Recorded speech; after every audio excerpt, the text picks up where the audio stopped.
بەناوی خی گەورە سڵاوتان لێبێت لەم بەرنمەیەدا قسە دەکەین لەسەر کۆبوونەوەی لایەنەکان و دەرەنجامەکانی و پرسیار دەکەین ئایا بەڕاست لە دوای کۆبوونەوەکەی دوێنەی لایەنە سیاسیەکان بە سەرپەرشتی بەڕێز بارزانی هەرێمی کوردستان لە بەردەم قۆناغێکی دیکەی مێژووی گرنگدانە ئەوانەی بەشداریان لەو کۆبوونەوەیدا نەکرد بەو جۆرە هەڵوێستەیان زیاتر خۆیان ناخەنە ناو دەرەوەی نووسینەوەی نەتەوەی یانەی مێژوەوە ئەوانەی بەشداریان لە کۆبوونەوەکەی دوێنەی پیرمامیشدا کرد بەیعەتیان بۆ بەڕێز بارزانی نوێ نەکردەوە لە کاتێکدا هەندێک لەو هێزانە خۆیان قسەیان هەبوو و پرسیاریان هەبوو لەسەر شەریعەتی بارزانی وەکو سەرۆکی هەرێم کاتی ئەوە نەهاتووە تەجاوزی هەندێک گرفت و گرەی دەرونی بکرێت لە پێناو ئەو ئایندەی کە چاوەڕێوانە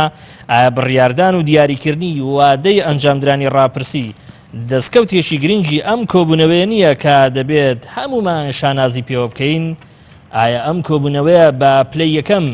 ملدان نەبوو بۆ ئەجێندای پارتی دیموکراتی کوردستان ئەمە تەوەری ئەم شەوی دیوی دوومە بە ئامادەبوونی هەریەک لە بەڕێزان کاگە محەممەد نەسرەدین هەڵسوڕاوی بزوتنەوەی گۆڕان کاگە عەتاشی حەسەن بەرپرسی ڕاگەیاندنی ئەنجومەنی سەرکردایەتی پارتی دیموکراتی کوردستان لە سلەیمانی و لە ستۆدیۆی هەولێریش بەڕێز کاگە سەلیمکۆیی ئەندامی سەرکردایەتی کۆمەڵی ئیسلامی لەگەڵمان دەبێت بەخێرهاتنی میوانە بەڕێزەکانم دەکەم سوپاسان دەکەم زۆر سپاس کاگە محەممەد ئەمڕۆ لە نامەیەکدا کە بەڕێز بارزانی بە دەستی خۆی نووسیگەتیوە بڵاو بۆتەوە بەڕێزیان تێیدا دەڵێت شانازیەشی گەورەیشە بۆ هەموو ئەو لایەنانەی بەشداری کۆبوونەوەکە بوون و بڕیاری مێژووییاندا بۆ ئەوەی گەلی کوردستان بتوانێت لە ڕێگەی ڕێفراندۆم دەنگ و واویستی خۆی بە جیهان بگەێنێت قسە چێ لەسەر ئەم پەرەگرافە فعلن ئەمە ئەو وێنایەیە کە لە کۆبوونەوەی دوێنێ لە پیرمام پێشێکی کەم باسی ڕفراندۆم دەکەین دارە ئێمە وەکو بزوتنەوەی گۆڕان هەموو ساتێ و تومانە ڕفراندۆم بۆ دیاریکردنی مافی چارەی خۆنووسین ئەوە حەقی گەلی کووردە و هەر کاتێک کە ڕفراندۆمش کرا ئێمە لەگەڵ ئەو بینە ڕفراندۆم لەسەر ئەمە دەکەین لە تەوەرێکی سەر بەخۆدا وەڵامی پرسیارەکەی من مؤسساتی بۆ ئەوەی بین لەسەر ئەوەی خلافەکانمان چی و دیدمان بۆچی بۆ ئەمەی دوێنێ ئەو هادەبێ بۆ ئێدەمەوێت لەسەر تاکە ئەوە بڵێم کەواتە بابەتی ڕفراندۆم مافی چارەی خۆنووسین ئەوە مافی گەلی کووردە و خۆی بڕیاری لەسەر دەدا و دەبێت جێبەجێ بکرێت بەڵام ئەوەی کە دوێنێ کرا زیاتر هەنگاوەکانی بە حیزبیکردنی ئەم بابەتە لەلایەن پارتیەوە هەنگاوەکانی چووە پێشترەوە و پێم ئامای خودی ئەو بابەتە چی دیکە دەبێ بڵین بە حیزبی کراوە لە کاتێکدا لە کۆبوونەوەکەی دوێنەی پیرمامدا چەندین حیزب بەشدار بووە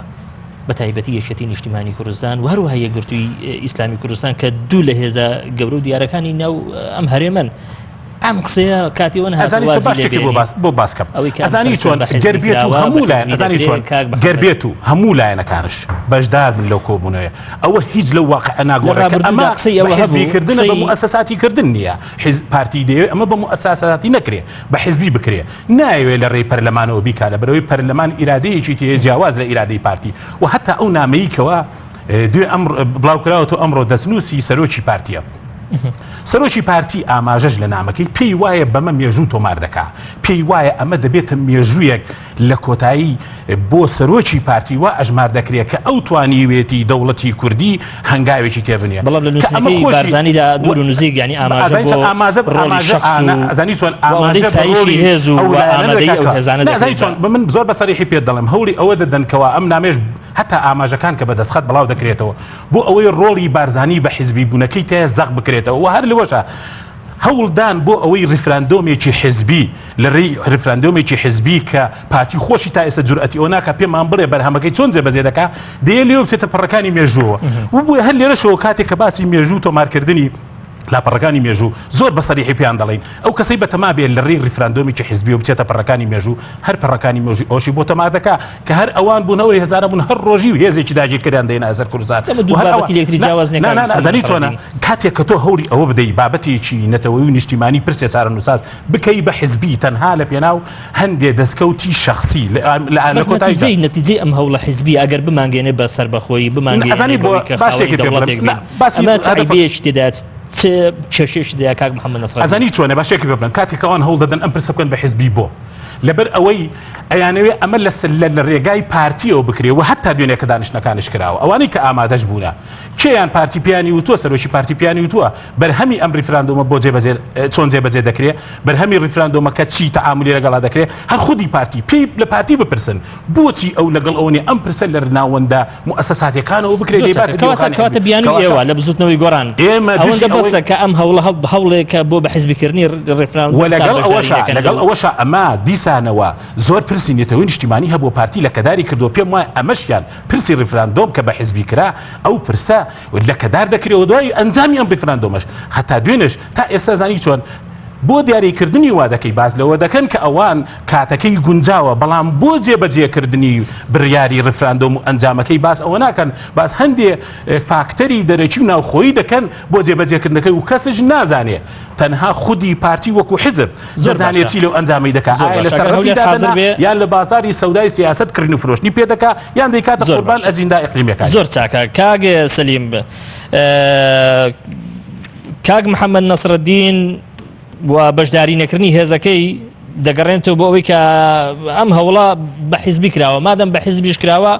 بەسە بۆ ئەوەی کە بزوتنەوەی گۆڕان بەشداری نەکا کۆمەڵی ئیسلامی بۆچی بەشداری نەکرد یان ئەوەندەی کە بزوتنەوەی گۆڕان بەشداری نەکرد بەسە بۆ ئێوەش کە بەشداری نەکەن وەکو هەندێک لە خەڵکی باسی لێوە دەکات. بسم الله الرحمن الرحیم السلامی خوا لە ئێوە و لە تەواوی بینەران بێ. وڵا ئەم پرسێکی گەورەیە ئەو پرسێکی گرینگە و ئێمە لە ڕابردووە دووسێ هەنگاوی کەندرا هەموو ئەوانە ئێستا ئێمە لە هەرێمی کوردستانە دایمە وەکو بڵێ قەیران بە قەیران پێ دەکەین یان قەیران بە قەیران بەلادەنین تووشی ئەو حالەتە بووین ئەگەنا ئێمە لە ماوەی ساڵێکە کە پەرلەمان پەک خراوە کۆمەڵی هەنگاو نراوە بەڵام تاکوی ئێستا هەر لە دوای هەنگاوی یەکەم کە پەیامی کاک مەسعود بۆ چارەسەرکردنی کێشەکان هیچی بە دوایان نەهات دوای ئەوە دیسان بۆ مەسەلەی ریفراندۆم کۆمەڵێ ئەو سەردانی لایەنەکانیان کرد و لەوە کۆمەڵەفی ڕاو پێشنیار کرا هیچێک لەوانە جێبەجێ نەکرا تەنها داعوەتی لایەنەکان کرا بۆ پرسی ریفراندۆم پرسیڕیفراندۆم بۆ هەرێمی کوردستان من پێم وایە شتێکی تەحسین حاصلە بەڵام ئێمە دەبێت ئەگەرەکانی یان ئەم ریفراندۆمە کە ئەو ئەگەرەکەی بەڵەیە بەڵام دوای بەڵەیەکە ئێمە چ دەکەین ئایا هەر وەکو ئێستا ئەم هەرێمە بەڕێوە دەبین یان تووشی قەیرانێکیکەی دەکەین کە بۆ داهاتوو دەبێتە قەیرانێکی گەورە یان بە فیعلی لی پاش گەز دەبینەوە لەوەی کە ئێمە دەمانێت زۆر لە یەکتری جیاوازە ئەوەی کە ئێستا چی دەگوزارێ و ئەوەی کە لە دوای ڕیفراندۆم و هەتا لە دوای ئەوەی ئێمە دەبین بە خاوەنی دەوڵەت چی دەگوزارێ ئەمە توشتی زۆر جیاوازن ئێمە لە ئێستادا دەژین و پێویستیشە بۆ ئێستا سیاست بکەین حەز ناکەن ئێوە لەوەدا شکستان خواردووە لەوەدا نازانن ینی گەمەی سیاسی بکەن ئەمە گەمەی سیاسی نییە ئێمە پێشاتەکان دەخوێنینەوە وەزع دیارە کە بەرەو کوێ دەڕوا ئایا بۆ چارەسەرکردنی قەیرانەکانە لە هەرێمی کوردستان ئێستا ئێمە گەردایم ریفراندۆمیش نەکەین ئێستا ئێمە دەکرێت ئەعلانی سەربەخۆی بکەین چێ ڕێگرە هەموو ئەو ڕێگرانە ئەگەر بۆ ئەوەیە ئیستیفتا بە خەڵک بکەی ئایا لەگەڵ سەربەخۆی بۆ ئەوانەی کە گومانی تایە بۆ ئەو شوێنانەی کە گومانی تایە لە هەموو وڵاتانی کە ریفراندۆم کراوە کێشەیەکە بۆ لەبینی ئەم بەشە و لەبینی ناوەندەکەی لەگەڵ دەسەڵاتەکەی قسە لەسەر ئەوە نییە کە لە ئێستادا لە هەرێمی کوردستان چێ بە بەڵێ یا چێ بە نەخێر دەنگ دەدا قسە لەسەر ئەوەیە هێزە کوردیەکان چۆن بەشدار دەبن لە تۆمارکردن و لە نووسینەوەی ئەو مێژووی کە نەوەکانی داهاتوو دەیخوێنەوە بەڕێز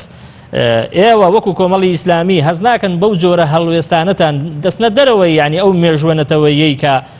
نەوەکان لە داهاتوودا دەیخوێنەوە مەسلەکە ئەوەندە گەورە نییە مەسلەیە کە پرسی ریفراندۆم لە مێژە باس کراوە دەکرێت یان ناکرێەوە کوێ دەگرێتەوە کوێ ناگرێتەوە مەسلە مێژووی چوا گەورە نییە بڵێ وڵا گەیوەتە نەتیجە ئەو لایەنەی ئەعلانی سەربەخۆی هەرێمی کوردستانی کردووە خەڵک تەیدی دەکەیان تەیدی بەڵام کاک سەلیم ئەمە سەرەتایە کە کاک سەلیم ئەمە سەرەتا و دەستپێکێکە کە پارتی دیموکراتی کوردستان پێشەنگ و پێشڕەویەتی مێژوو ئەمەی بۆ دەنووسێتەوە باش ئەو پێش بۆی بەو دەسەڵاتی ئێستا هەیە لە هەرێمی کوردستان ئەوە جااو پێشاتی خۆی هەیە دەبێت قسە لەگەڵ ئەو لانانە بکرێ ئێمە بۆ خۆمانی دەکەین یان بۆ دەری خۆمانی دەکەین ئەگە بۆ خۆمانی دەکەین پێویست ناکە ئەگە بۆ دەری خۆشمانەکەین کە ئێمە ئەم کارتەمان بەدەستەوە بێ ئەو پێویستە ئەو زمینە سازی ئێمە کێشەکانمان لەسەر ئەوەیە ئەم زمینە سازیە چۆن دەکەین ئێمە قسەمان لەگە چێ کردو پرسی ئێمە بە تایبەتی لەگەڵ عێراقا لەگەڵ UN لەگەڵ هاوپەیمانانە ئێمە دەکرێت تا ئێستا قسە لەسەر و مەسەلانە کراوە ئێمە ئەگەر ڕیفراندۆممان کرد و بەڵەیەکە هات و ئێمە دەبێت زمینە سازیەکە هەبێ بۆ ئەوی شوێنەکانی کە بگرینە بەر بۆی هەنگاو بنێن نەکەر کارتێک بێ لە ژیرفانمان بێ زۆر باشە نەزانێت چی پێ دەکەین زۆر باشە نییە ئێمە ڕیفراندۆم دواتر دەگەڕێمە وڵات ئەگەر ئەو سەروەریە ئەگەر سەروەری هەر بۆ ئەو بەڕێیە بێ کاک شۆڕش ئەگەڵ سەروەری هەر بۆ ئەو بەڕێ بێ کە خەڵک دەیکا ئەوە دیارەوە خەڵک ئەو بەڕێ لە مێژە کردووە بەڵام ئەگەر بۆ ئەوە بێ لە 2005ەوە کراوە ئەگەر بۆ لەگەڵ وڵاتان بێ و لەگەڵ ناوەند بێ و لەگەر UN بێ ئەوە هیچ نەکراوە کەواتە ئەو سەروەریە لەکوێ ینی زۆر باشە چ دەڵی لەسەر بیان و پاساوی بەشداری نەکردنی ئەم 2000 لە کۆبوونەوەکەی دوێنی پیرمە گوێت لە پاسا و لە بیانەکانی ئەم دوو بەڕێزە بوو وڵات سەرەتا من سپاسی جەناب دەکەم و بە خێراتنی برای بەڕێز کاک محەممەد نەسرەدین و سڵاویشم بۆ مامۆستا کۆیی هەیە سڵاوم بۆ بینەرانی تەلەڤیزیۆنی پەیام هەیە دیارە دوێنێ بڕیارێکی چارەنووسازی مێژوویی بە مشارەکەی زۆربەی هێزە سیاسەکانی سەر ساحەی سیاسی هەرێمی کوردستان بڕیارێک درا بڕیاری تهدیدکردنی ڕۆژی گشتپرسی و ڕاپرسی لە هەرێمی کوردستانە بۆ خۆی کۆبوونەوەکە زۆر دەکرێت کاگێ عتا بەداخۆی پرسیارەکە من جواب بمەوە بۆ خۆی کۆبوونەوەکە ناونرا کۆبوونەوەی دروستکردنی کۆدەنجی نیشتیمانی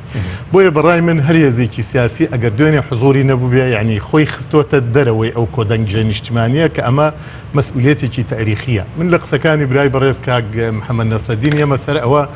ئەڵێم جەنابی پێشەوەی غەدر لە عملی سیاسی غەدر لە ڕەوتی پێشکەوتنی سربەخۆیی لە هەرێمی کوردستان غەدر لەوانە بکە غەدری لە تێکۆشەرانی ناو بزوتنەوەی گۆڕان کرد بەوەی سەدان تێکۆشەر لە ناو بزوتنەوەی گۆڕانە هەموو حیاتی گەنجی خۆیان داناوە لە پێناوی سربەخۆیی و پێشمەرگە بوون کەم ئەندام بوون تەسییان ناوە دەیان خێزانی شەهیدمان هەیە کە دەریژی ڕپرسی و سەرتاکەی باش بوو سەرتاکەی کە مەسەرەن باسی ڕفراندۆمەکە سەرتاکەی باش بوو بەڵام بەداخەوە لە دواییە کەوتە ئەوەی کە ئەم پرسە پرسێکی حیزبیە پرسێکی نانیشتیمانیە تا ئەخیر بەڕای من ئەم جۆرە تێڕوانینە ئەم جۆرە دیدە دیدی ئومێ دەکەم لە حەسیلەی گشتی دیدی بزوتنەوەی گۆڕان نەبێت کە بزوتنەوەی گۆڕان هێزەکە ئاماژە هەن پێمان دەڵێن کە فعلەن ئەم پرسە بە حزبی دەکریان لانی کەم دەقۆزرێتەوە بۆچی بۆ کۆمەڵێ غەرز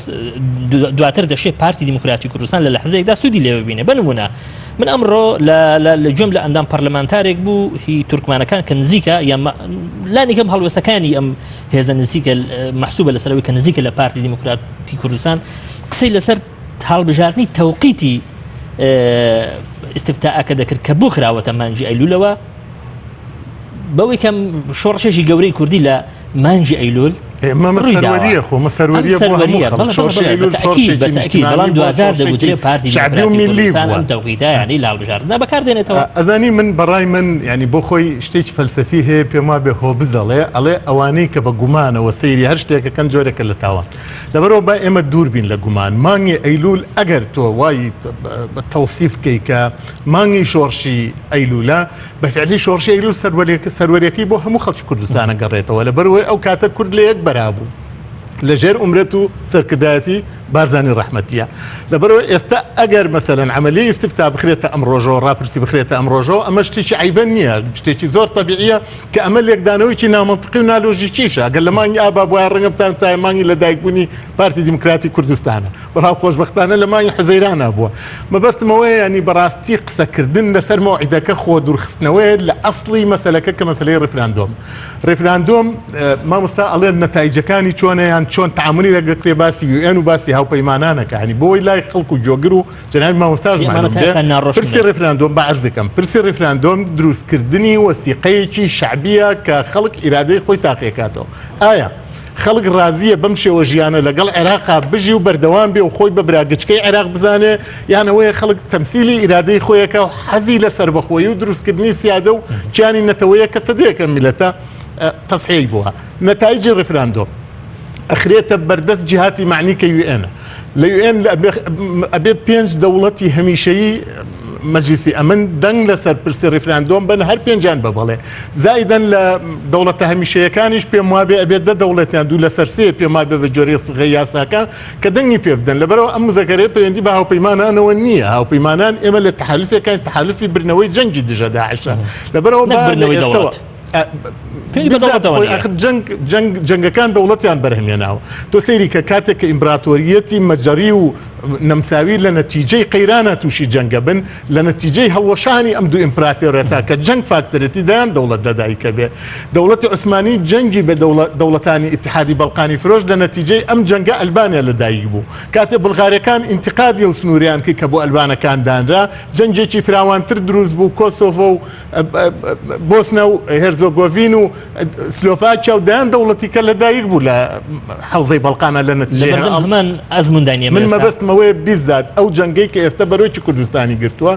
قورترين وقرسترين جنگ لدواي جنجيه كمدومي جهان كبروچ روشلاتينا وراستو بالذات كردستاني قرتوا بويا ام جنگ اطلسي سياسي جغرافي منطقه كببيشك غوري اليرو امل للتحالف كان لقل هذا كان كم بيلن هاو بيمانان بقيادة أمريكا ليرا كرد توانية قيادة سياسية قاتي كرد تثبيت كلام هاو بيمانة بقوتها كأما فاكتوري تشون بيشوي إما بو برسي دولة لنتائج جنگك برغمي هزي جرمي كردي لبال أما سركرياتي سياسي كردستان جيرانا دو كارتي هزي نرمي أو كوموغينيو دولتي يكمان وزاك كردي بردوتا ناو نخش السياسية كوا رانا أوي دوني سان بطرسبورغ هي ما يكبي بو أوا دواي أو تشاتش ريفراندوم كهزي نرمي تجربة إرادة هزي جرم مان بردوا بهزي نرمي شوينة تبيش ولا لمجالي وزات شوينة ناو نخشي وزي جاني ولا مجالي الريفراندوم مشا خوش بختانة دوني بسروكاتي سروكي هرمي كردستان هذا السياسي كان إقراريا لسر روجي ريفراندوم كامش مذكرة كي هزينر ما ينبا كوموغيني ودولتي بالدنيا كاغ محمد دغوتري بابتي بجداري نكردني بزوتنوي غوران وكمالي اسلامي لا كوبنوي يا لو كوبنواني لشوي كوبنوكي دوينن بيونديان بخودي برز بارزاني وهي مادام بارزاني سرپرشتي وسروكاتي هر كوبنوي دكا بزوتنوي غوران كمالي اسلامي برياريان داو بجداري نكن كاتي ونهاتوا لاستاداك ايما لبردم قناخي شي هستيار داين تجاوزي گری بارزاني بكن ايوا ازاني چون خوچشي سروچي هرمتي سروچي بارتي كه سروچي هرمدي او تا است اماده بناشر ايدس بكرسيه كو بگري لتوارتي او كرسيش به تعامل ببرسكان او بكاو بريال لسر برسي چارن ساس بدا شيء ما اوني لغا بارتي تعامل ناكن ياخذ لغل سروچي بارتي تعامل ناكن امس ردي او اكينو تعامل لغل او صفه ناشريه سروچي بارتي ابكين اما دو حزب سياسيين كاتي خوي سروچي بارتي بيجنياري چي كردو بروجي چي بناو چارسري چ شکاندا او يبزوت گۆڕان پێشوازی چی لەوە پارتی کرد کە ئەم خۆ پێشنیارەکە هیچێ بووی سەرۆکی پارتی بوو ئێمە شەواتان لێ ناکە کە لە هامیش دابن ئەزانی چۆن پێمان وایە ئەوە هامش نییە ئەوە ئیرادەیە طبعاً ئەوانی کە دەڵێن دوێنێ ئەوە هامش بوو لانی کەم سەتاسی ئەو ئیرادەی کە دوێنێکە بەشدار نەبووەوە بەدەر لەوەش ئەو لایەنانەی بەشدار بوونە بڕۆن لە جەماوەریان پرسن ئایا ڕازی بوونە بچن هەر بۆ خۆیان پرۆژیان پێشکەش کردووە کە دەڵێن ئەو سەرۆکی پارتیە سەرۆکی هەرێمی شەرعی نییە چوونە بەشداری برنە لەگەڵ یان لە چوارچێوەی کە ئەوەی کە دوێنێ بەکارهێناوە سیفەیش سەرۆکی هەرێمی بەکارهێناوە کە ئەمە بۆ خۆی پرسێ بۆ خۆی گوڵا دەخوازی ئەم هێزانە لە منتەڵەقی هەستی ئەم بەرپرسیارەتی ئەم هەستە بەرپرسیارێت و بۆ نایەن جوڵێنێک کە ئەم برسە گرنگە چارە نووسازە کە یاسا دەڵێ ئەبێ پرسی چارە نووساز لە پەرلەمانی کوردستان و بڕیارە لێدا گومان لەسەر ئەو لایەنە ئەوەیە خێرە ئێوە بە ڕەوتە تەیارە حیزبیەکە ئامادەن هەنگاو دەنێن بەڵام بۆ بڕیارە پەرلەمانی و بڕیارە موسەساتیەکە جورئەتتان یە بڕیاردن هەتا ئەو خاڵانەی دێ باس کراوە دوو خاڵیتەیە کە پەیوەستە بە کێشە عامەکانی هەرێمی کوردستانەوە خاڵێکیان بابەت باس کە باسی چاکردنی بژێوی خەڵکەکرێت گرنگ نییە بۆی بزانانی چەندە گاڵتە بە بژێوی خەڵکەکەن ئەو دقەی کە باسی پرسی بژێوی خەڵکەکرێت سەرۆکی حکومەت دانەنیشتۆ لە دانیشتەکە لە دەرەوە بووە سەرۆکی پارتی چۆن جوابی خەڵکیدا بووە کە باس کرا بووێ و تو من خۆم قسەم کردووە لەگەڵی وتێتی هەندێک قەردی شەریکاتمان لایە بە ئەوانە بدەینەوە چاچەکەین پێمان بڵێن ئەوەی کە باس دەکرێت ڕووس نەفت و عەقدی 50 ساڵەی تورکیا ئەم هەموو مەینەتەی بۆ میلەت هێناوە پێمان ناڵێن ئەو قەرزی شەریکاتەکەی تەواو دەبێ ئەمە پرسی دووەمی ئەڵێ کاراکردنەوەی پەرلەمان لە ڕۆژی دوای ئەم کۆبوونەوەیە تا وادەی ڕیفراندۆمەکە پێمان بڵێن ئەم دوو خاڵە بژێوی خەڵک و کاراکردنەوەی پەرلەمان مەرجدارن بۆ ئەو کەسانی بەشدار بوونەوە کە وایان باز دەکرد لە ڕابردوودا ئەوان لەگەڵ ئەوەن پەرلەمان کارا بکرێتەوە یاسای بۆ دەرچێت و باسییان ئەکرد کە بژێوی خەڵک لایوان زۆر گرنگە پێمان بڵێن بژێوی خەڵک مەرجدار بۆ ئایا ڕیفراندۆم ناکرێت ئەگە بژێوی خەڵکانی لەو بەڕێزانەکانیان لێرێنێتە وەڵامی و پرسیارە بەدەر لەوەش بۆ پەرلەمان کاراکردنەوەی لیان بپرسن مەرجدارە ئایا مەرجی تەیە کە ئەگەر پەرلەمان کارا نەکرای ڕیفراندۆم ناکرێت من پێیان دەڵم دەکرێت دەگوتری یەکێتی گەمەیەشی جوانی کردووە لەوێ بەوەی کە بابەتی پەرلەمان و کاراکردنەوەی پەرلەمانی مەرجداری کردووە خۆ بەیان ڕگەاندراوەکە زۆر بەوازەحی وا دەگوترێت ئەسڵ ئەمە بۆمبێشی تەوقیدکراوی یەشێتیە لە هەر ئانوساتێک بێت لە نیوە ڕێگا پارتی بەجێدێتەوەنەوە من وای دەبینم هەڵوێستێکی تۆزێ شەرمنانەیە بۆ ئەوەی خەڵکی بێزاری دەرنەبرێت دوو بابەتی تێکراوە هەردوو بابەتەکەش گەر مەرجدار بوونایە بەڕاستی شایست هەڵوێستێکی مێژویەشێتی ئەومان پێدەڵە کە دەشێ ئەمە ڕووداکەم من پێدەڵم من بەڕوونی پێدەڵێم چی منئی ئەکرد بۆ شەرمیان کردووە بڵێن ئەم دووشتە مەرجدارە یەک باشترکردنی بژێوی خەڵک دووش مەرجە پەرلەمان پێش ئەوە کارا بکرێتەوە ئەی ئەگەر نەکرا بەڕاستی کەواتە بژێوی خەڵک وا باز هەردوو ئەگەرەکە یانی دەشێوە ئەزانی بۆ بەلای ئەوەیە دەسێکە مەرزنین کێ ڕیلیان گرتو و مەرجداریکەن بڵێن مەرجە بژێوی خەڵک چا بکرێ تۆ باسی ڕیفراندۆمی حزبی بکەی پەرۆشی ڕیفراندۆمی حزبی بەلاغەکە داهاتووە ئەمە بۆ خۆی تێنیە مەرجدارنی هەردوو خاڵک چێ ڕێگر بوو لەوەی بڵێن مەرجە لانی کەم کرد بژێویەکەش ئەم من دەتان ئەم میلەتە خستۆتە ژێر قەرزەوە کە بم زوانە ئەم قەرزانە نازانین ئەم شەریکاتەکەی قەرزی تەواو دەبێ لانی کەم بتان وتایە مەرجە لە ماوەی ئەم سێ مانگە پەرلەمان کارا بکرێت چێ ڕێگر بوولەوە ئەزانی چۆن و ئەوانی کە دانیشتە بوون ئەزانی چی دروست کراوە دێنێ ئەنجومەنی باڵای ڕیفراندۆم لەو لایەنە نەپرسن پێشنیاری دروستکردنی ئەم ئەنجومەنە چێ کردی پێمان بڵێن بە ئەوان بڵێن لایەنێک لەوانی بەشدار بە دەرچێت دەڕ بڵێ کاکە ئەوە ئێمە یەکێتی یاخۆت یەکگرتو یاخۆت لایەنێکی کا بڵێ ئێمە پێشنیانە دوو ئەم ئەنجومەنە کەسێکەکانی زۆر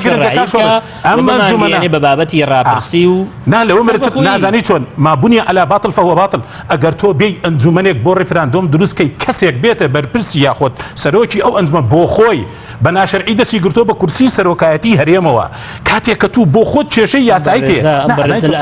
ئەنجومەنەکە سەرۆکی هەرێم نیە ئەم بەڕێزە لە ئەنجومەنەکە ئەزانم تۆ بڵێ من ئەزانم سەرۆکی ئەنجومەنی باڵای ڕیفراندۆمە بۆ خۆی چێ ئەوی پێشنیار کرد قسەی ڕاستە هەمووی پەیوەندی بە بارزانیەوە نەکاکە پێویستی بەوەی ناخڵ ئێمە لەگەڵ ئەوەی ئەزای چۆن من مقاطعتم ناکەم یەک لەحظە ئیجازەم بە هەنێ ڕوونکردنەوەم ئەزای چۆن ئەخەبات تەواوی کەم ڕوونکردنەوە ئەزای چۆن ئەزای چۆنە هەرچۆن دەستی گرت بە ناشەرعی بە کورسێکەوە کەسێک خۆی کێشە یاسایی هەیە دێ بێتە سەرۆکی ئەنجومەنی باڵای ڕیفراندۆم کە بۆ خۆی بۆتە کێشە بۆ هەرێمی کوردستان و یەکریزی سیاسیەکانی تێکداوە لەژێر پرسیاردا بێ لانی کەم لای کۆمەڵی هەست خۆت دەزانی باشە معقولە یعنی سەرۆکایەتی چوزانم لیژنەیە بکا کە ئەزانی من پێش ئەوە لەگەڵ ئەو برای بەڕێزم کاک محەممەد کاک نەسرەدین بەداخەوە جۆرێک لە ئینفعالاتی دەرونی لە قسەکانیان بینم خەڵکی سیاسی مساعدەم تۆش من مقاطعەمەکە من حەزەکەم تۆ وەک سیاسیات دوور بی لە ئینفعالاتی سیاسی لەوەدا پارتی دیموکراتیک تۆش بارزانی بەرپرسیارە مساعدە بکەم مەجالم قسە بکەم منی بۆ بەرنامە بانکرۆ بەقسە خەڵکی سیاسی بەڕاستی ئەبێ دوور بێ لە ئینفعالات و دوور بێ لە تەهور ئەوەی جەنابەت بەداخەوە ئینفعالاتی دەرونی تیا بینم تاوریشی تیا بینم کە ئەمە بەڵای مهمە ڕازگۆیی تیا بێ ڕازگۆیەکە زۆر گرنگە کە ئەمڕۆ ئەم دوو فاکتە هەبوو ڕازگۆیی نامێنێ ئەم دوو فاکتە ینی ڕازگۆیی زەربی سفرەکە سیاست بۆ خەڵکی عاقڵمەند لعبەی شەترەنجە یعنی داشی شەترەنجە چۆن تۆ مەسەلەن داشی شەترەنج نه تۆ لەگەڵ بی ئەسیاسیەکەی دنیا لەگەڵ ئەوە جنێمە لەگەڵ خۆمان بەعکسەوە حیزبی ئێمە ئامانج نییە حیزب ئامراز و وەسیلەیە بۆ خزمەتی ئامانجە گەورەکە میلەتە پارتی لە مەجرای خەباتی سیاسی هەفتا و ئەوە ساڵی خۆیان ئەمەی تحقیق کردووە ئیسباتیشی کردووە لە هەر محەتەیەکی تاریخیات دەستکەوتی نەتەوەیی بۆ نەتەوە دووریوەتەوە خستێتە سەر خەرمانی دەستکەوتەکان لەبەرەوە بەڕاستی ئەم وەسفەی تۆ بۆ پارتی ناشی ینی دروست نییە تەندروست نییە سیاست من بەو معنایاڵم شەترەنجە کە بزانی لوعبەی سیاسی لەگەڵ ئەو ئاڵوگۆڕە سیاسی ئەم منتقەی گرتوۆتەوە لە چوارچەوەی بەرژەوەندی نیشتیمانات چۆن یاریەکەی ئەوەی تۆ کە وەسفێکی بەداخە وەک یاریەک وایە کە لە ئەخیرا دووشەش لە دەسە دووشەش شێنی نەماوە داینەی تۆ دوور بە لەمە مسادەم کە ئەوها هیچ قسێک ناکە من سادەم کە لەگەڵ کاک نەسەدین با حیوارێک بکەین بزوتنەوەی گۆڕان هێزێکی سیاسی لەسەر ساحەی کوردستان خاوەنی فراکسیۆنێکی پەرلەمانی ئەم فراکسیۆنە پەرلەمانیەی ئێوە ئەگە لەسەر فەراغی ئیداری و سیاسی لە منتقەیە کەڵەکە کرابێ هەرچۆنێ بێ خەڵکی خاوەن شەهید و خاوەن تەسعیە خاوەن خەبات خاوەن پێشمەرگایەتی دەیان دایکی جگەرسوتا و دەنگی پیاون ئەم دایکانە کوڕەکانی خۆیان بە سەروەری کوردستان و بەسەر بەخۆیی بەخشی التزامە بەرامبەر بۆ خۆ دەکەی التزامی ئێمە بەرامبەر بەخێنی ئەو شەهیدانە قبول ناکەین بنەوە بەڕاستی و التزامەکەمانەوەیە کاک نەسەدین بەڕاستی خوێن شەهیدان التزامە بۆی قبول ناکەین ئەزانی سروشتی ئینسانی سیاسی من بۆ خۆم ینی پەروەردەی کللتوری حیزبێکم کە وای پەروەردەکردوم بەو بەساتە و بەو نعومەیە تعامل لەگەڵ خەڵک و لەگەڵ سیاست و لەگەڵ ڕکابەرەکانیشم بکەم بەس ئەو تاورەی تۆ جۆرێکە لە پەروەردەیەکی نەشازی سیاسی بەداخەوە نابێ ئەم شارە ئەوەم شێوەیە بەرجەستە بکەین بۆ سیاست بەم شێوەیە سیاست فۆرمەلە بکەین لە ئاستی سلێمانی ئێمە ناومان ناوە پایتەختی ڕۆشنبیری ناومان ناوە شاری هەڵمەت و قوربانی ناومان ناوە شاری گۆڕانکاری و هەڵگۆڕی سیاسی نابێ ئەو شەڕەجنیەوە سوعبەتەی لە بینی خەڵکا بوو تەوزیفیکەین بۆ ناوکایی سیاسی لەسەر گردێکەوە بە جۆی نیشتیمان پەروەرانیا بین بۆ خۆی متمانەکردن بە سەرۆکایەتی هەرێمی کوردستان ئەسڵی سیاست و منطقە ئەزانی دەوڵەتی ئیسرائیل لەسەر چی دروست ئەزانی لەسەر چی دروست بوو دەوڵەتی ئیسرائیل لەسەر کاریزمای تیۆدر هەرتزل نەمساوی ئەو کاتەی بانگی یەهودیەکانی دنیای کردی هیجرەت سادە بکەوتی هیجرەت بۆ فەلەستین ئەگرێ لەسەر شخصیەتی قیادی بارزانی دەوڵەت قیادی بارزانی کەس نکۆڵی لێ ناکە بۆ پارتی دیموکراتی کوردستان بەڵام هەست ناکەی لە سەرۆکایەتی هەرێمدا ئەم بەڕێزە نەیتوانی وەکو چۆن بۆ حیزبەکەی کاریزما ببێ بە کارزما بۆ دەرەوەی خۆشی هەستناکە لێرەدا لە ژێرپرسیە بە تایبەتی کە دەگوترێ ئەم بەڕێزە لە سەرۆکایەتی هەرێم شتێکی ئەوتوی بۆ هەرێم نەکردو تا ئێستا کاک شۆڕش ئێستا پرسی شارعی کوردی بفرمود سبێنە جەنابەت ئیستفتای لە شارعی کوردیا بکە لەم ستۆدیۆی خۆتەوە بۆ بارەگاکەی ئێمە بڕۆ لە خەڵک بپرسە بزانە خەڵی کێشی لەگەڵ سەرۆکایەتی هەیە چێ سەرۆکە ئەوە هێزە سیاسیەکان سەرۆکایەتی هەرێمیان کردووە بە موشکیلە ئێستا بە سویدیەکان بە بەریتانیەکان بڵێ چێ مەلیکتانە چێ شەهەنشای یێرێ چێ ڕێز و زەرایە بە هەزار کەس بڵێ کەس نازانێت ئەوە لێرە شخصیەتی قیادی بارزانی شخصیەتی کاریزمی بارزانی وای کردوانە هێزی سیاسی تەزیقە و کردوێتی بە چێشمە چێشم و ئەوەی کورسێکی سەرۆکی هەرێم ئەجینە لە 2 ساڵی کە ئێوە خلافتان لەگەڵ کورسی سەرۆکایەتی هەرێم هەیە ڕۆڵی سەرۆکایەتی هەرێمی کوردستان ڕۆڵێک بووە کە جاریش کە سیادەی نەتەوەی نووسیەوە لە وڵاتە حوتی شەشی دوێنێ ئیسپاتی ئەمەی کرد کە کۆی هێزەکانی بردە شوێنێک پێی ئەڵێن فەرموودێرەوە پیرمام لێرەوە کۆی کۆردەنگی نیشتیمانی بۆ پرسێکی چارەنووساز ئەو بکەن عزیزی من تۆ تەمسیلی هێزێکی سیاسیەکەی ئەم هێزەی تۆ خاوەنی قوارەیە بەدیدی من ئەم هێزەی تۆ ئەوەنەی من بزانم و ئومێدی شەکەم وابێ خلافی لەگەڵ میکانیزمی پرسی ڕیفراندۆمەیە خلافی لەگەڵ ئەوە نییە ناشەرعی بێ خلافی لەگەڵ ئەوە نییە کە تۆ کۆی سەروەری ئەم نیشتیمانە تۆ چۆن بە خۆ دەڵی گۆڕان خواست کە لەگەڵ پرسی ڕیفراندۆم نەیتەوە زۆر لەم مینەوە مساعدەم کە ئەلەم مێزەوە داوای لێبوردن لە دەنگدەری خۆت بکە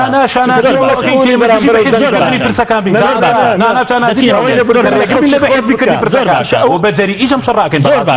شەرم ناکەین کاگە سەلیم بەوەی کە ئێمە ئێستا لە بەردەم ئەوەی داین کە بەرەو ڕاپرسی بڕۆین ڕفراندۆم ئەنجام بدەین ئەوە بەس نییە بۆ ئەوەی کە متەسامیح بین لەگەڵ یەکتر و چاو بە پەیوەندیەکانماندا بخشێنینەوە لەگەڵ دەرەوەی خۆمان و چی دیکە بە گری دەرونی وەگری سیاسی ینی مامەڵە لەگەڵ یەکتریدا نەکەین ئامادەن ئەمە بکەن وڵاو گرەی دەرونی ئێمە گرەی دەرونیمان نییە ئێمە تەعامل لەگەم هەرێمی کوردستانە دەکەین و دەمانەوە بەرەو پێشەوە بڕواوە دەمێت تەعاملێکی یاسایی و شەرعی و لە کێشەی حیزبایەتی وەکو ئێستا چۆن دەتانەوێت هەرێمی کوردستان بەرەو پێشەوە بڕوا لە کاتێکدا بەشداریەکی ئیجابیتان نییە لە بەرەو پێشبردننی ئەم هەرێمی کوردستانە لە ڕووی سیاسیەوە یانی ئەمە تەناقوز نییە بەڕێز کاک شۆڕش کاچی من تۆ دکتۆر قسە بۆ من دەکەی من قسە بکەم فەرموو ئێمە کێشەمان لەسەرەوەیە کە ئێمە ئایا ئەم دام و دەستگای ئێستا چۆن سەرۆکایەتی هەرێم بانگی حیزبەکانەکە ئەدی بۆ پەرلەمان وانە بێ بۆ حکومەت وانە بێ بۆ ئەوە ئێمە دەمانێت بە موسەساتی بێ ئێمە دەمانێت ئەگەر بەیانی حکومەتێک تەشکیلکەین دەوڵەتێکی سەربەخۆ تەشکیلکەین خەڵک بزانێ ئامانجەکەی چییە و چۆن دەبێ و داهاتوی چۆن دەبێ ئێستا خەڵک بیر لەوە دەکاتەوە دەڵێ ئێستا بە وەسعەدەیان خواردین پارتی وێچێتی کە پرۆژەیان هەبوو بۆ چاکسازی و ئەوەی ئەو کاک عتاش باسەکە کە ئێمە گرەی دەرونی یان ئەو لایەنانە گرەی دەرونیانەیە لەگە سەرۆژێرم نەخێر ئەمە یاسای پارتی وێچێتیە دەنجام بۆ داوەوان خوفریان داوەوان گوتیانە کاکە ئەم کانگ مەسعودە دوای 2 ساڵی کە نەبۆی بۆی هەیە هەبێ نەبۆشی هەیە خۆی کاندید کاتەوە نەبۆشی هەیە دەنجی پێ بدرێ ئەو خۆی ئێمە نەمان کردویانی ئێمە کێشەمان لەگەڵ ئەوانەیە کەوان کردویانە چ لە گەندەڵی چ لە ئەو یاسایانەی کەوان تەبەنیان کردو ئێمە چۆنی چارەکەین ئێدی باشەوە لە ڕێگەی پەرلەمانەوە نەبێ لە ڕێگەی حیزبیەوە دەبێت ئێستا لە ڕێگەی حیزبیەوە ئەو یاسایی کە 2 ساڵی بۆ بەڕێز بارزانی درێژ لایەنە سیاسیەکان ئێستا لە پەرلەمانەوەی کە بارزانی بۆی نییە خۆی هەڵبژێرێ خەڵک بۆی نییە دەنگی باتێ ئەمە بە کام یاسایی باقسەکانی خۆی تاواکە بە یاسای پەرلەمان کاچی من لە پەرلەمان وا جارێکە بۆی درێژکرا 2 ساڵ دوای 2 ساڵەکە نەبۆی هەبێ و نەکەسی بۆی درێژ دەکرێتەوە دوای ئەو 2 ساڵەکە ئەوە لە پەرلەمانە ئەم هەموو هەرای لەسەر دروست بوو ئەوە پارتی وێچێتی کردیان بێ کاکە دەکرا هەر ئەو کاتە مەبەستمەوەیە ئێمە دەمانەوێت خۆی تاواکە لە هەولێر فەرموو کاک سەلیم فەرموو کاگە سەلیم من با پرسیارێکتر لە بەڕێزت بکەم ئێمە دەمانەوێت ئەگەر ئەم جارە کۆبوونەوەیەکی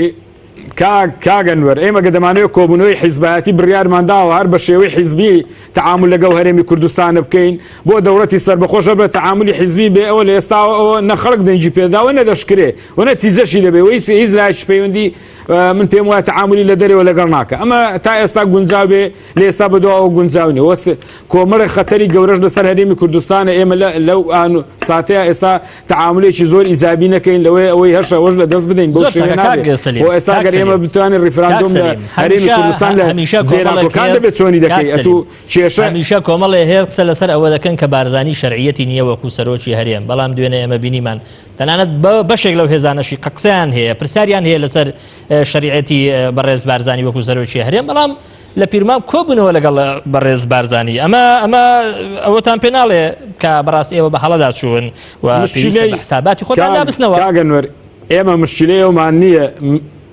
ئێمە مشکلەیەوەمان نییە مشکلەمانەوێ ئەم هەرێمی کوردستانە چۆن بگەینە کەناری ئەمان چۆن شتێکی بۆ داهاتوو بۆ بکەین کێشەیەوە نییە بڕێ فڵان ئاوا دەبێ فیساراوا دەبێ بەڵام ئێمە پێمان وایە ئەم ئەگەرانە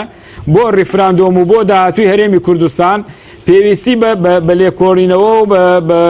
تەعامقێکی زیاترێ بۆ چارەسەرکردنی ئەم مشکلانەی ناوخۆ ئێمە گە نەتوانین مشکلەکانی ناوخۆ چارەسەرکەین سبێنە چۆن دەوڵەتی سەربەخۆی ئەعلانەکەی دوای ئێستا مەسەلەی ریفراندۆم ئەگەر لە ناو زێناوەکان لەسەری بکەی زێناوەکان خۆ ئێمە ئیتفاقمان نەکردووە ئەوە پارتی دیموکراتی کوردستان ئیتفاقی کردووە لە دوای شەڕی داعش لە هەموو ناونچانە بکشێتەوە بۆ جێی پێش شەڕی داعش دەیەوە چێ کردووە خۆ ئێمە کردومانە دەیت ئەگەر ئەوا بێ ریفراندۆم چەند لەو منتیقەیە دەکەی لە هەموو شوێنەکە حەشدی شعبی واسەری بە ئاسۆگەوە ناو بەو هێزە زەبەلاحەوە هاتوش بە تەمای ریفراندۆم لە حەویزە و لە منتیقەی دووس خورماتەوە نەبکەی چۆنی دەکەی ئەگەر حکومەتی عێراقی ڕازی نەبێت و چۆنی دەکەی کەواتە پێویستی بەوەیە گفتوگۆ لەگە حکومەتی عێراقی بکرێ و ئەمن بۆیە دەباسی UN و هاوپەیمانانش دەکەم پێوە مەسەلەی هاوپەیمانان دەنجێکی ئەرێنیە بۆ ئێمە گەر لە شەڕی داعش لەگەڵمان بوو پرسە سیاسیش لەگەڵمان بەڕێزت لەگەڵمان بکاتە زۆرینەی وڵاتان دەیدی پرسەکە دەکات نا من با پرسیارەکەم بکەم کاک سەلیم با پرسیارەکەم سیاقە بکەمەوە بە شێوەیەکی ئیفتیڕازی باوای دابنین ئەوانەی بەڕێزت باسی لێ دەکەی تەواوە کێشەمان هەیە گرفتمان هەیە بەڵام ئەمە مانای ئەوەیە کە ئێمە بوەستین لە شوێنێک بچەقین ئامادەکاری نەکەین بۆ پرسە نا ئێمە دەڵێنی ئامادەکاری بۆ بکەین بەس ئامادەکاریەکان ئەوا دەکرێت ئامادەکاریەکان لە ئەنجامی کۆمەڵە پرسی لە داهاتووە وەفت هات پێشوازی لێکرا ئۆکەی بۆ کرا ئێکاکە وەرن باو پرسانە چارەکەین باشە لە دوای لەو لا باسی مەسەلەیەکە دەکرێنی ئەوانە کە ئەنەما هیچ نەبووە ئێمە دەمانوێت ئەمانە چارەسەر بکەین خۆ ئێمە ناکرار ئەوا بێ باشە گەر باشی ساڵێککە 6 مانجی هەڵبژاردن کرا و دیسان بزوتنەوەی گۆڕان سەرۆکی پەرلەمان و پەرلەمانی بەدەست هێنایە دیسان دەبێت تەعاملی لەگەڵ نەکرێ ناکرێ شتیوالی لەکوێی دنیا هەیە ئەگەر تو ئەو حەقە بە خۆت دەدەی بە 38 کورسی دەبێت ئەویش حەقە بە خۆی بدا بە 24 کورسی وەچێتی نیشتیمانیش کوردستانیش بە 18 کورسی من پێم وایە تەقسیمات هێرێمی کوردستان ئەگەر لەسەر پێوەری حیزبی بێ کە تا لەسەر پێوەری حیزبی بووە ئەوە پێم وایە ئەگەرێکی نەگونجاو چاوەڕێی هەرێمی کوردستان ئەگەر لەسەر ئەساسی هەڵبژاردن و دەنجی خەڵک ڕێز لەوە بگیرێ ئەوە دەکرێت بۆ داهاتوو تەعاملەکان بگۆڕین و ئێمە بینەوە سەرلایەنی سیاسی دەبێت تەعامل لەگە ئەم زۆر باشە ئەم پرسە سیاسیانە بکە بەو شێوەیە ئێمە ناکرێت وەڵا فلان لایەن زۆر باشە سەرۆکی حکوومەتمان قبوڵە کاک سەلیم کارەبایەکەشی بۆ چارە نەکرد زۆر باشە دەگوترێت یەکێک لە نەتیجە ئیجابیەکانی دوێنەی پیرمام ئەوەیە کە هێزە سیاسەکان لە هەرێمی کوردستان ئەوانەی بەشدار بوون لەگەڵ بارزانی بوونەوە بە خاوەنی بڕیار لە دروستکردنی ئەو مەشهدانی کە لە ئایندەدا لە هەرێمی کوردستان دێنە پێشتەنانەت لە ئەمڕۆی ئێنامەکەی بارزانیشدا ینی وشەی بڕیار بەکارهات و هێزەکان بڕیاریاندا باسی بڕیارەکانەکەین با بزانین ئەم هێزانە لەکوێیە ڕۆڵیان هەبوو چەندە خاوەن بڕیار بوون چەندە لە ناو دانیشتنەکەش ڕێیان هەبووە با بزانین ئەو بڕیارانەی دراو کە ئەوان تیا بەشدار بوون چی بوو وادەی ڕیفراندۆم و ڕیفراندۆمەکە هەر هەمویان باسی دوو هێزی سەرەکی باسی ئەوەی کرد لە پەرلەمان بێن ئەگەر کە تا ئامادە بووی بچتە پیرمام لە باتی پەرلەمان کە مادام تۆ رازی بوویتە بە ئیرادەی پارتی بە حیزبی بوونی ئەم پرسە کەواتە ئەمەیان تۆ ئیرادەت تێنەبوو کاتێک کە باسی بژێوی خەڵک دەکەی وەزیرەکانت لە کۆبوونەوە بوونە ڕۆژ پێش ئەوە لەگە سەرۆکی حکومەت ڕۆژ دوای ئەوە ئەچن عەقدی ڕوسنەفت دەکرێت وەزیرەکانت وەکو خەڵک و حیزبەکان کە خاوەن وەزیرن وەکو خەڵک لە میدیاکانی وەزان بۆی کە بزانی ئەمان تا چەند لەو بڕیارە بەشدارن کاکە ئەم بڕیارانە بڕیاری حیزبین بڕیاری پیرمامین بڕیاری مؤسساتی و پەرلەمانی نین ئەوەی کە واش دەڵێ ئەما سەرۆکی پارتی لە نامەکەی نووسێتی با ئەوان دەرچن ئەوانەی بەشدار بوونە ئەوان بیکەن بە فەسلێ بەسەرمان پێمان بڵێن ئەو بڕیارانە کامەی ئەوان دایان وە کامەیان ئەوان بەشدار بوون بوو ئەوەی لانی کەم گلەکان بڕیارانە کامیان ئەماندایان کامیان کاتێک کە بەشدار بەڵام عینی بڕیارەکان بڕیاری باش نین کام بڕیاریان بژێوی خەڵک وتراوەکەی قەرز درایەوە چاکرێ پەرلەمان لەم سێ مانگا نەوتراوە شەرت تا مەرجە پەرلەمان پێ باسی دووشت کراوە هەرچی بە حیزبیە و لە خزمەتی پارتیە یەکێکیان دیاریکردنی مەوعدەکە کە من حەزم نەکرد بازەوەی ئەیلول بکەم باشە و ئەوەی دووەمش ئەنجومەنی باڵای ڕیفراندۆم کە سەرۆکی پارتی کراوەتە سەرۆکەی پێم بڵێن بۆ کورد بۆ هاوڵاتیان بۆ ئەو خەڵکەی چاوەڕێی ڕوبعەموچە و لە تەموچەیەتی پێم بڵێن چی تێبوو بۆ ئەو هێزە سیاسانەی خاوەن پرۆژەی سیاسی بوونە دیدیان هەبوو بۆ گۆڕینی سیستەمی حکومڕان با ئەوان پێمان بڵێن لەوەی دێنێ بۆ سیستەمی حکومڕان چی تێبوو بۆ ئەم میلەتە هەژارە چی تێبوو دوو خاڵی تێبووە کە جێگیرن مەرجدارێن ئەوەش بە تاریخی ڕیفراندۆمەکە و ئەنجومەنی باڵاکەی کە سەرۆکی پارتی پارتیەکە هەرچی پارتی دایناوە دووشتە کە ڕنگ بوو سوودیەکی هەبێ بۆ سیستەمی حکومڕان و بۆ بژێوی خەڵک هەردووچی مەرزدار نین بەڵام ئەو دوانەی کە هەرچی مەرزدارە ئەزانێ ئەوە معنای چییە معنای لەمەوە دەیخوێنیتەوە ئەوەی بڕیاری داوە دوێنێ ئەوەی خاوەن بڕیار و خاوەن ئەجیندا بووە پیرمان بووە مؤسسات نەبووە و بە حیزبیش کراوە و ئەوەی بەشدارش بووە لە کام لەم چوار خاڵە ڕەئی هەبوو شتێکی وتووە حەزەکەم بۆ جەماوەرەکەی خۆی پێش ئێمە باسی کرد زۆر چاکە کەواتە کاگە شێعەتە ئەوەی دوێنێ ڕوویداوە جگە لە ملدان بۆ ئەجندەی پارتی دیموکراتی کوردستان هیچی تر نەبوو تەنانەت یعنی خودی دیاریکردنی وادەی هەڵبژاردن کاکە سێ مانگ بەر لێسا قسە لەسەر ئەوە کراوە کە بەرنامجی ئایلی وازەحە پرسیارەکەی جەناب دوازەحە بەس ئیجازەم بە قسە بکەم یەکەم 15 هێزی سیاسی دوێنێ بەشدار بوون لەو کۆبوونەوەی زۆر بەشیان لێدوانیان بۆ کەناڵەکانی ڕاگەیاندن ناوە بە خۆشحاڵی وەڵێن بوو بە ڕۆژێکی نیشتیمانی و بڕیار لەسەر ڕۆژی ڕیفراندۆم درا بڕیار درا بە میکانیزمی گونجاو کار بکرێ بۆ کاراکردنەوەی پەرلەمان چکە پارتیش لەگەڵ کاراکردنەوەی پەرلەمانە بڕیار درا دۆخی بژێوی خەڵک ئاوڕێکی لێ بدرێتەوە و بەپی ئیمکانیەتی جیرفان و قاسی حکوومەت چاک بکرێ بڕیار درا هەڵبژاردن بۆ پەرلەمانی داهاتوو لەگەڵ سەرۆکایەتی هەرێمی کوردستان بکرێ ئەم دەم سعدەم کە من بڕێت خوا من بڕم سعدەم کە مامۆستا زۆر قسەی کرد جەنابی نەسرەدین قسەی کرد بار جواب بمەوە مامۆستا هەموو چەمکەکانی کرد بە حیزبی تەنها پەرلەمانی کرد بە مؤسسەیەک کە ئیتر ئەوە لە بەهشتی بەرینە و دوورە لە ئەجندای حیزبی عزیزم مامۆستا سەلیم جەنابەت ینی دوو مەسئولیەت لەسەرە مەسئولیەتێکی سیاسی مەسئولیەتێکی ئاینیش لەبەرەوەی جەنابەت پێشگیری مەلات هەیە پەرلەمان بەرەنجامی تەوافقی سیاسی لایەنە سیاسیەکانە بەرەنجامی پێکهاتەی حیزبیە خۆ پەرلەمان ینی باشتێکی تر نییە بەرەنجامی ئیرادەی خەڵکە بەڵام بە تەوافقی سیاسی لایەنەکان بە تەوافقی سیاسی بینی لایەنەکان سەرۆکایەتێکی بۆ دروست کراوە ئەو کاتێ ئەو تەوافقە سیاسیە تێک چوو پەرلەمانتان پەک خست توافق السياسي كتن مساعدة بك لبروا فراكسيون برلمانية كان إلهام لمكاتب سياسي ورقرين شو منطقي تياتو بلي فراكسيوني قران ملزمني ببرياري قردكوا أما خو يعني زورنا منطقية مقصي وقروا بكي كواتب برلمانيش هي ايكا لجر أمرتي حزبها خلاص برلمان كان مساعدة بك نوانا مساعدة بك تمثيل زايدا عندما كان زي أواقصناكم كاكشوش براوك برنامج تنجي هو كي منطقي ديالوج كي او هاي اما تين لسر برسيتشن اجتماعي قصب كي ناتين اصلا من بزارم او فوضيتي تسرم هنا هرنا قصيتي فرم برحال يعني مقاطعه كرد منازن يعني قشتنا شو او اسلوبي حوار بوشي وين عزيزي من تو هاتويد ام شاشه ستلايتيتو اتشت جرزميني همو مالك هو برسي سر بخوي است الدنيا هاتو تسرواتي قضيكات الدنيا هاتو جواميري بيجمرقا سرنجي الدنيا راكي شاوة بال شرعيتي قضيتو اما بإرادة خلشي كردستان وبجواميري سركداتي سياسي كردستان وبقرباني داني بيجمرقا جنجي قورمان بردوتو جنجي باراستني كياني نتويب وجنجي وجوده بالريفراندوم جنجي حدود بأباتوا اوي لقل ام بروسيبي بابلين سرورين اجتماعي بيبخشي او اللي دروا بي اشت دروي كودنجين اجتماعي كمن تصورناكم تشبزوتنا ويقوران تشكوملي اسلامي خويان لم فرصه تاريخيه ببريو نبان كان درنگا هفته ده هاتو او کمیته کپیکن راویت لای ز سیاسی کانیت لای بزوتنوی گورانیت لای کوملی اسلامی تصور کم خیرینی ناو ام هزن لم رو تمیجویی کاروانی خباتی نتوی اما خویان تاخیر ناکن خو اگر جناب تو ما مستاکویی بچنه بردمی ام رو تمیجویی و تاخیری کن قرزاری لای خلق و خوا و ضمیری خوش تانه بن اگر ضمیرتان و خلچی چی ساغلم و خلچی چی اجتماعی به یک سده ملتی ما قربانی بو پرسه کدا پرسی دروست کردنی دولت سر ما مصطفى فتواي أوادا على بارتي هي زكاني لجناكو كان تشايو يعني ما أصله أساسينية ما أو براستي يعني ما مصطفى مسؤولة برامبر أم قصي لبردم خلقو خواشة بارتي ديمقراطي كردستان سروشي هرمي كردستان لأخير نقطة لباشيكا وبيامي رزقاري كردستان أو فرموي أو سنوري كخيني بيج مرقي لرجع وسنوري هرمي كردستان بتش منطقة لشاشيك وما مصطفى نابي دي سياسي ضميري إنسان لك او كاتي انسان فكري ضميري خوينا ما اكسب كي مجال مدبا من بساري لبرز كم كاقعته پیش بینی دەکەی کە نتائجی ئەم کۆبوونەوەیە بەبێ گرفت بەبێ پاش و گەزبوونەوەی هێز و لایەنە سیاسیەکان بەتایبەتی لەوەی کە پەیوەندی بە یەکێتی نیشتیمانی کوردستانەوە هەیە تێبپەڕێ خۆ دەزانی ئەم هێزە لە ماوەی ئەم ساڵی ڕابردوودا کۆمەڵێت تەجروبەی هەیە لەگەڵ هێزە سیاسەکان لە ڕێککەوتن بەڵام دوازار لە نوێی ڕێگادا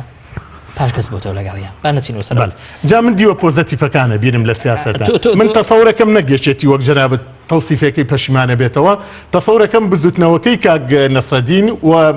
هێزەکەی کاک سەلیم کۆیی هەردووکیان ئەو مەسئولیەتە تاریخیە ناخەنە سەرشانی خۆیان بێبەریکەن لە مژدەی سەرکەوتنی ڕیفراندۆم مشارەکەکەن من تەسەورەکەم لە خلالی ئەو فترەی داهاتووە ئەم دوو هێزە چونکە تەجرید نین لە ئەحساسی اجتماعی ئەگەر بەم دیدەی هەردوو کاکە بێ کاک مەلا و کاک ئەوە بێ ئەبێ ئەم دوو هێزە تەجرید بن لە بیری نیشتیمانی کە من هەردوو هێزەکەی چ بزوتنەوەی رامج كومالي اسلاميش وانا بينم بمشي ومجرده لقل سكرين اجتماعي نواري من لنزيكو برز الدناسب بزور تاكا بامر بسالي لبرز الكم اوي كبزوت نوي قران وكومالي اسلامي بياني ولا دروي ام انجمني بالاي كقرار واد دروز بكري بو رابرسي ايشي خويا ممكن بو رابرسي بشويش ايجابي امش بو خوي جوريغني لا بجاري كرني ايجابي انا بو نتلنا كوميتكوا يعني اقل دروي قلت ناو برسال لما زور تاكا بام بسالي لبرز الكم ايوا قرار واد شلون يعني چۆن بەشداریشتان هەبێ لە هەمبەر ئەو پرسە کاکە ئێمە دووبارە ئەکەین و ئێمە دژی ڕیفراندۆمین لەگەڵ ڕیفراندۆمین ئێمە مافی چارەی خۆنووسین بە مافی ئەم بۆ باتکە ئێمە دژی ئەوەین بە حیزبی بکرێت بە حیزبی کرابێ بە حیزبی نەکرا ئەنجومەنێک دروست کراوە بام پرسیارێک بەڕێز بکەم ئەنجومەنێک ئێستا قەرار وایە دروست بکرێت لەسەر جەم هێزەکان و ماوەیەشی دیاری کراوە دوو ڕۆژ دوانزەی مانگ زۆر چاکە نوێنەر دیاری بەڵێ نوێنەر دیاریکەن ئایا بزوتنەوەی گۆڕان نوێنەر دیاریەکە یان نە طبعا من لێرەوە ناتوان بەناو بزوتنەوەی گۆڕان بەشێکت پێڵێم ئەوەی کە من بۆی بچەم نوێنەر دیاری ناکە بۆ لەبەرەوەی بارزانی سەرۆشتکە بە حیزبی کراوە حیزب دێ لەو ڕێک ئەزانی چۆنە ئێمە کۆدەنجی نیشتیمانی یەک ریزی نیشتیمانی لە پیرمام نابینی لە مؤسساتی شەرعینی حیزبیە کاکەجا ئەزای چۆن ئەی چۆن بەشداریەکتان دەبێ ئێمە ریفراندۆمێکمان ئەوێ و بەشدارین و خاوەنین لە مؤسساتی شەرعی و بێ هەمومان خاوەن بڕیار بین نەک میێوان بین و ئەو بڕیارەی دەدرێژ ئیلتیزام بێ جێبەجێ بکەین بۆیە ریفراندۆمی حیزبی ئەوە حیزب بڕیاری لی ئەدا و حیزب تەحکومی پێوەکەوتنی نابلی من ناتوان بەناو بزوتنەوەی گۆڕان بەڵام تا ئێستا بزوتنەوەی گۆڕان دژی ریفراندۆمی حیزبیە لەگەڵ ریفراندۆمی مؤسساتیە لەگەڵ ریفراندۆمێکە ئەنجامەکەی بەرهەمەکەی جێبەجێ بکرێ ئێمە بۆیە لەگەڵ ئەوە نین کۆمیتەی حیزبی دروست بکرێ هەتا بۆ نوێنەرەکان چەند ڕۆژ دانراوە 12 مانگ دانراوە دواوادە بۆ دیاریکردنی نوێنەر چی ئەو مافە بەخۆی دەدا ئیتر ئەوە سەیکە کۆدەنجی نیشتیمانی یەک ریزی نیشتیمانی ئەوەی لەم کۆمیتە حیزبیەی پارتی نەبێ بەدەرە لێی چێ ئەو مافەی هەیە ئەم هەموو نازناوانە ببەخشێ بە خەڵک کاکە ئەم خەڵکی کەوە کە عەتا باسی کرد بە هەزاران قوربانی و شەهیدیدا و ڕازی نابێ لە ئاخیری بە عەقلیەتی حیزب ریفراندۆم بکرێت نا بەسەر بەخۆی ڕازین بە ریفراندۆمی حیزبی ڕازینین بە دەوڵەتێک ڕازینین عەقلیەتی پارتی دروستی کاک سەلیم ئێمە دژی عەقلیەتی حیزبی بەعسێ بەوەی کەوا بەم عەقلیەتە پارتی ئیداری بابەتەکانەدا ئێمە لەگەڵ ریفراندۆمی بەڵام دژی دەوڵەتێکی پارتی بە عقلی خۆی ئێستا ئەنجومەنێکی باڵا بۆ پرسی بەڕێوەبرانی ڕێفراندۆم دروست کراوە تا ئێستا لای کۆمەڵی ئیسلامی هیچ بیرۆکەیە گەڵاڵە بووە بۆ چۆنیەتی مامەڵەکردن لەگەڵ ئەم ئەنجومەنەی کە قەرار وایە نوێنەری هەموو حیزبەکانی تێدا بێت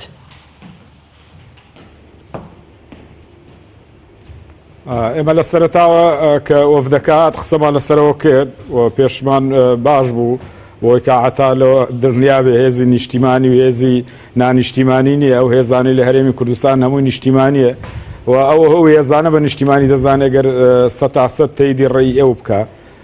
ئەوە هێزی نیشتیمانی و نانیشتیمانیەوە خەڵک بڕیاری لەسەردا ئەو هێزێک کە نیشتیمانی بێ دەنجی پێدەدا و ئەو هێزێک کە نیشتیمانیش نەبێ لە بەرژەوەندی نیشتیمان و وڵاتانە بێ ئەوە دیارە و کاتە خەڵک یەک لای دەکاتەوە بۆی ئێمە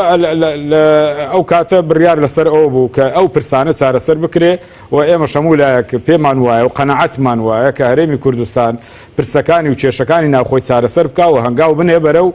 ریفراندۆم من ریفراندۆم بۆکو خۆم قەنەعەتم وایە هەر پێویست ناکە ئێمە گە زەمینە لەبارەی ئیعلانی دەکەین و هیچ مشکلەمان نییە ئەگەر زەمینەش لەبار نییە ئەو ئۆکەی لە خەڵک وەرگرین بۆچی وەرەگرین بۆی وەرەگرین کە لە جیرفانمان بێ یان بۆی وەرەگرین کە کاری لەسەرکەین ئەگەر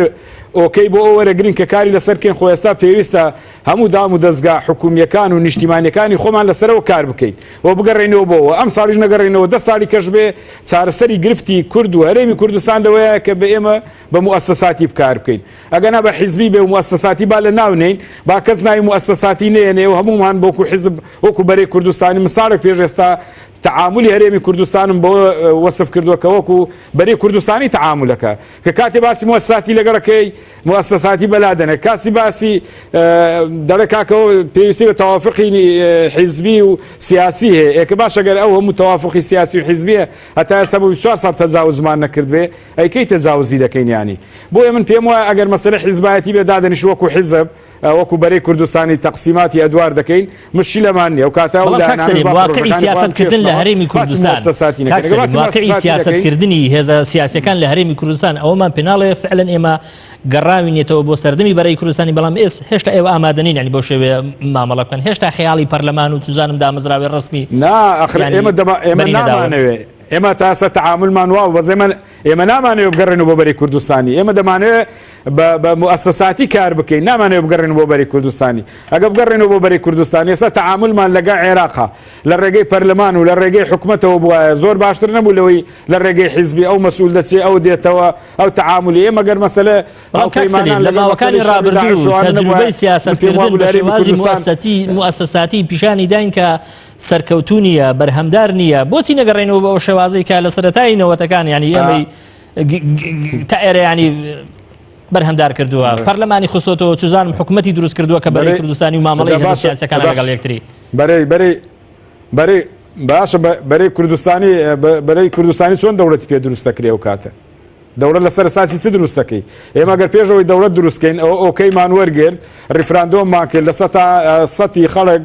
بڕیاریدا کە کاکە بۆ سەربەخۆیی باش سەربەخۆیی ئێمە ئێستا لەسەر بنەمایەکی گسکە ڕێک نەکەوین کە سەربەخۆی هەرێمی کوردستان پێویستی بە دەوڵەتە دەوڵەت پێویستی بە چییە ئێمە چۆن دەژێنی لەو هەرێمی کوردستانە ئێمە فیدرالین و ئێمە ئەو کاتە دەوڵەتی سەربەخۆ پەرلەمانین کۆمارین نازانم یانی ئەو کاتە سیستەمەکەمان چۆن دەبێت زۆر باشە خەڵک ئێستا چۆن لەو ئینەی ئێستا تو هیچ پێشبینێکی پێ نەکەی بۆ دیاری نەکەی ئەگەرەکانی لەن خێ بەردەمی دەنگ لەسەر چ بدا ینی بڵێ حکوومەتێکی پەرلەمانیم دەوێت حکوومەتێکی سەرۆکاتیم دەوێت چم دەوێت ینی زۆر چاکە کاک سەلیم هەموو لایەنەکانیش لەسەرەوە ڕێک بوون پرۆژەمان نەبوو زۆر باشە کاک سەلیم دواتر ئەگەر کاتمان دەگەڕێم وەلال ئەگەر کاتمان چەند دەستەکەم کات نەماوە سپاس دەکەم پەرلەمانی بێت زۆر باشە نووسەرێک ئەمڕۆ نووسیویەتی لیانانی کەم من ئەمڕۆ بابەتەکەم خوێندەوە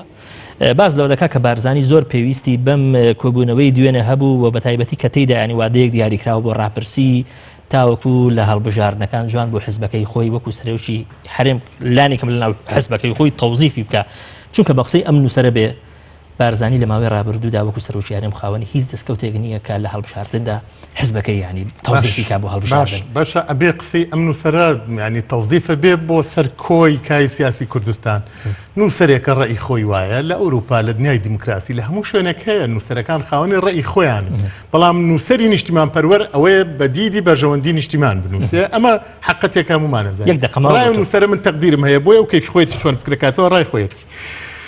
سیرم بەوەیە ینی ئێوە باسی پارتی ئەکەن پارتی ئەوێت دنیا و دەوڵەت و ڕێفراندۆم بە حیزبی بکە پارتی لە کۆی چەمکەکانە لە کێشەکانی شاگەڕایەوە بە ڕایگەل سیستەمی وڵات چۆن بێ حیزبی سیاسی بڕیار بەیان گەل کە لە بەرژەوەندیدا ئەبێ گەل بڕیار بە سەرۆک لە چۆ